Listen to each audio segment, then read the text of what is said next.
After each public meeting that lasts more than 15 minutes, the staff sits down to talk about what happened at that meeting and how it could affect the public in the town of Avon. This simple, quick recap is designed to give you insight into what happened without needing to listen or watch the entire meeting. However, if you would like to view or listen to it in its entirety, they are available on the Town of Avon's website at avonindiana.gov.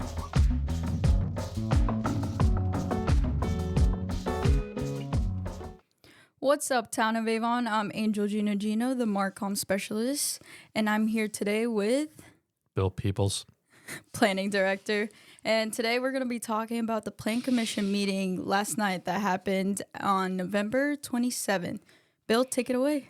Oh, lovely! I get to talk about this. Well, the agenda had 9 or 8 items. I'm sorry. Let me start over. The agenda had a total of 5 items on it, but we continued 2 of them. There's a convenience store that's proposed at 1137 North Avon Avenue, and then there's Harper Estates subdivision, which is about 611 North County Road 800 East, and both of those cases needed to be continued off this agenda. The convenience store went to January 2024, and the Harper Estates is at least scheduled for the December 19th meeting. We did have 3 items on the agenda for full hearing. 2 of them were sort of a rehearing. They had gotten a full hearing back in the October meeting, and the Plan Commission had continued them after a full hearing, and then they brought them back up and gave a second full hearing to them. And so there were some changes, minor changes to them in the intervening time. DPR 2314, Harvest Landing Lot 2, we solidified the access point onto County Road 900. There was a northern access point that was part of the original rezoning for Harvest Landing that will be constructed with Lot 2. And we, the staff here at the town, were having a lot of conversations with the petitioner about the location and the nature of that access point. And the Plan Commission was uncomfortable at the last meeting having that particular issue up in the air, so they continued it to this meeting. The Public Works Department did solidify the design and nature of the northern access point to Harvest Landing Lot 2. And that was presented to the Plan Commission, and after extensive discussions, they did ultimately approve that one unanimously. There were 2 waivers, minor articulation along the back of the building, the northern building, and then a narrowing of the landscape buffer yard between that property and the property to the north. It went from 30 required to 27 and a fraction, so we're literally talking about less than 2 feet of narrowing, and what the town did is have them augment the landscaping in that, so it should serve well.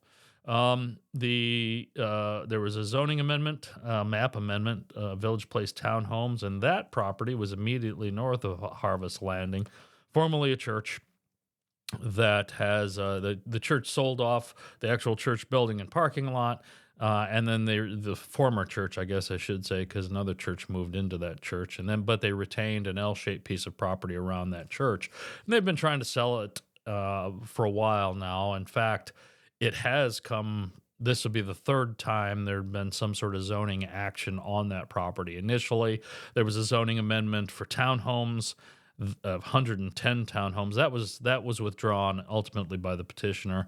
And then American Homes for Rent came through and did a subdivision on that property, creating 34 lots. That was approved, but American Homes for Rent apparently did not exercise their option on that property.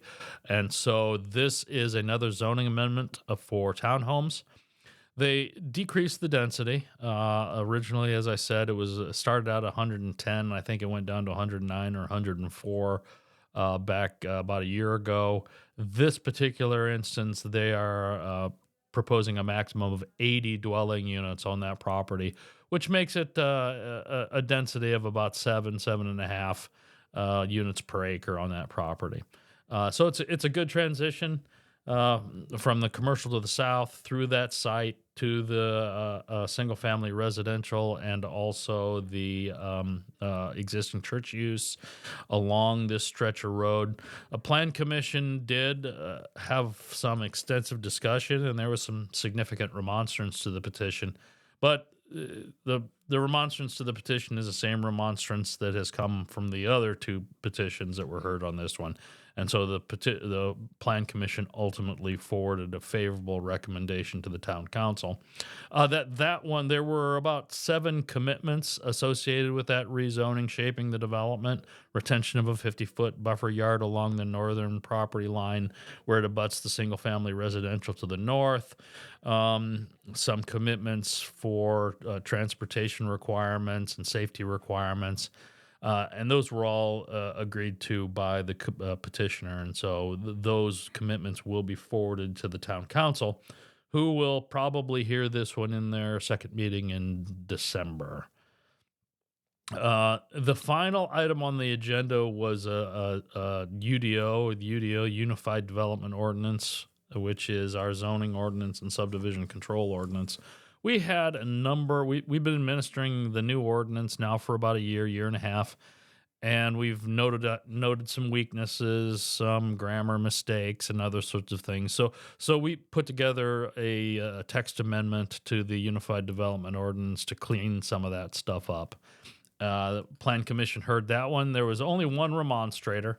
And that remonstrator dealt with the changes we've made for gasoline service stations. So currently in the ordinance, we administer the ordinance. We don't have a specific land use classification for gasoline service stations. So we've been using Auto Services Light, and the Auto Services Light have an hours of operation restrictions associated with it. The main issue with the Auto Services Light is that if the lot is adjacent to a residential development, then they have hours of operation. We've retained hours of operation. We've created a specific land use category called gasoline service stations in the UDO, and we have retained the hours of operation restriction, but we've expanded it a little bit. Gasoline service stations gain a lot of their traffic in the early morning and the late evening as people are either going to work or coming home. The hours of operation for an automobile services light use are 7 o'clock in the morning to 10 o'clock in the evening. That's not really good for a gasoline service station use. So in this ordinance, we've expanded it. It's 5 o'clock in the morning to 11 o'clock at night. We still have hours of operation restrictions. They just can capture some of that morning traffic because if they open at 7 in Avon, they've missed the majority of the morning traffic. So that was the one issue that we had with the UDO text that was controversial. All the rest of it, we had no remonstrance on and really no comments on. That's it. Next meeting is the 19th of December. This one's going to be an interesting, well, I guess I should say, originally Plan Commission meetings are scheduled at 6:30. But because it's December, we do some restructuring of our calendars. And when we restructured the calendars last year, we didn't realize that we'd scheduled the Board of Zoning Appeals and the Plan Commission for the same day and the same hour. So what we're going to do in the December meeting is we're going to hold the Board of Zoning Appeals first at 6:30, and then we're going to follow that immediately with the Plan Commission. We anticipate starting the Plan Commission at 7 o'clock, but it could, depending on, Board of Zoning Appeals has one case. We don't think the case is going to take a half hour, but if it goes over, the Plan Commission could start at 7:15, 7:30. There's only 3 items on the agenda. It shouldn't be a huge meeting in December. You probably just jinxed it, by the way. Oh, yeah, I always jinx it. I do it on purpose for the Board of Zoning Appeals because the senior planner covers that one. So if that lasts for 5 hours, then who cares? I'm not there. But I shouldn't do that for the Plan Commission because I attend those. So, reverting back to some of these cases during the Plan Commission bill, there was a few remonstrators that talked about traffic studies. How does that play into factor with the decision of the commission, if it does? Well, in a development plan review, it doesn't. Development plan reviews are ministerial acts. We have no standards in the ordinance dealing with uh, traffic impacts. So if a development is properly zoned and they meet all the standards in our ordinances, drainage ordinances, zoning ordinances, and so forth, then the plan commission has to approve it. Now, in a zoning amendment, that can be taken into account. But we have a threshold in our ordinance that requires that a residential development exceed 150 dwelling units. And when that happens, then we require a traffic study or traffic operational analysis. Now, I should say that part of the issue with the zoning amendment at the last meeting was the Plan Commission did continue that for traffic concerns, and the petitioner did do a traffic operational analysis, and that analysis really showed that Village Place townhomes would not have a very significant impact on the supporting road system. There'll be some extended waiting to get out of the subdivision during the morning and evening peak times, and maybe in the noon peak hours as well. But the degradation of there'll be no degradation of service along County Road 900.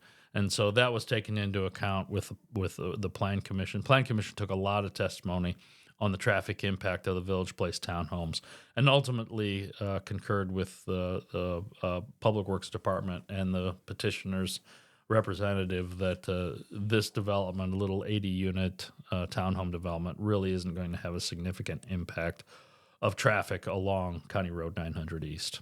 Awesome. Thank you, Bill. No, my pleasure. Anytime.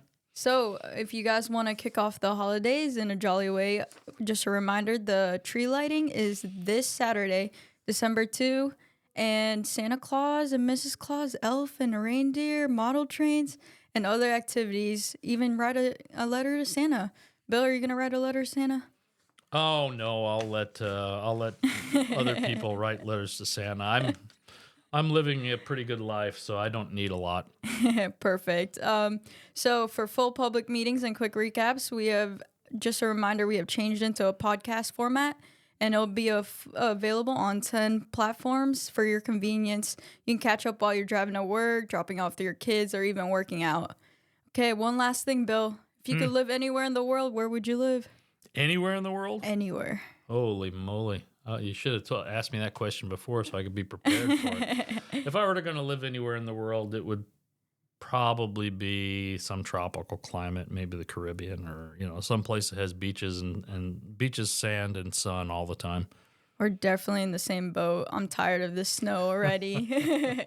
All right, just a reminder that BZA and Plan Commission will be both held on December 19th, correct, Bill? That's right. On a Tuesday. BZA at 6:30, Plan Commission immediately following. Perfect. So we'll see you guys again. Bye.